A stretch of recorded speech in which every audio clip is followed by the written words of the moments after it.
Starting now, local and state law enforcement are allowed to arrest anyone they suspect of having crossed the border into Texas illegally, after the U.S. Supreme Court allowed Texas to start enforcing its toughest immigration law yet. And tonight, reaction is pouring in from both sides of the debate.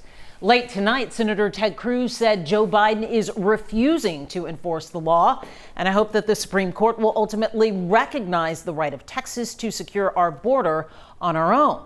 Now, on the other hand, State Representative Jean Wu argues hatred and bigotry are the underlying foundation of this law. This legislation is cruel and places a target on all minority communities in Texas. While politicians debate the law, the rest of us are wondering what happens now. Do local law enforcement agencies have a plan in place? And what does this mean for the community? Anieli Ruiz spent the day trying to get answers. Anieli. Well, Mia, I reached out to several agencies today as the court battle continues to play out.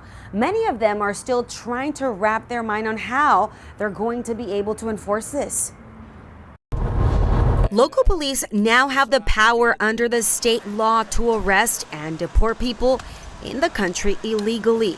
The question for many, will they? I don't expect that they have the resources in the state of Texas to fully enforce this law in the way that they're talking about. University of Houston law professor Daniel Morales sees challenges because many of the jails across the state are already crowded. So how will agencies handle it? Houston police told us for now nothing will change for their officers.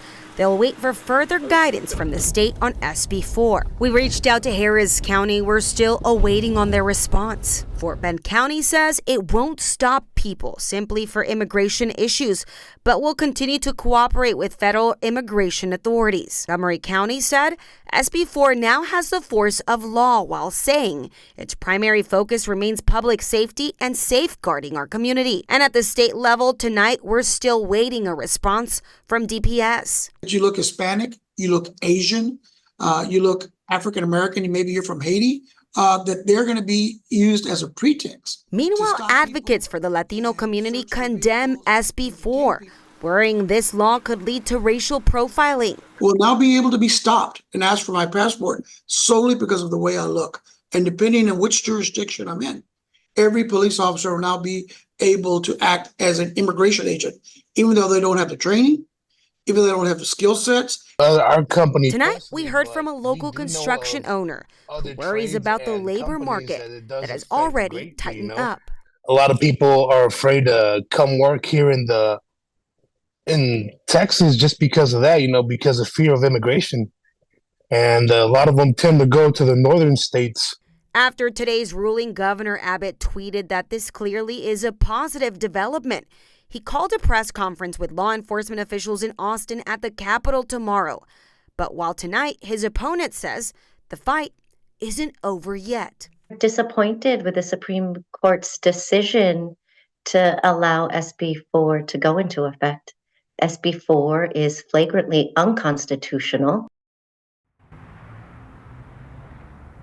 Well, that fight going to court early next month. And by the way, advocates saying they're setting up a hotline for people with questions to be able to call in and get those answered by a legal expert. Mia? And of course, we understand this law will allow the state to deport immigrants. Tonight, Mexico is reacting to that part of this story. Anieli, what are they saying? Well, that's right. They're condemning this law. They're saying that the state is overstepping into the federal authority. They say they also will not they will not accept migrants that are going to be taken back to Mexico. Mia? Lots of moving parts to this ongoing story. We'll be sure to stay on top of it. Anieli Ruiz tonight. Thank you.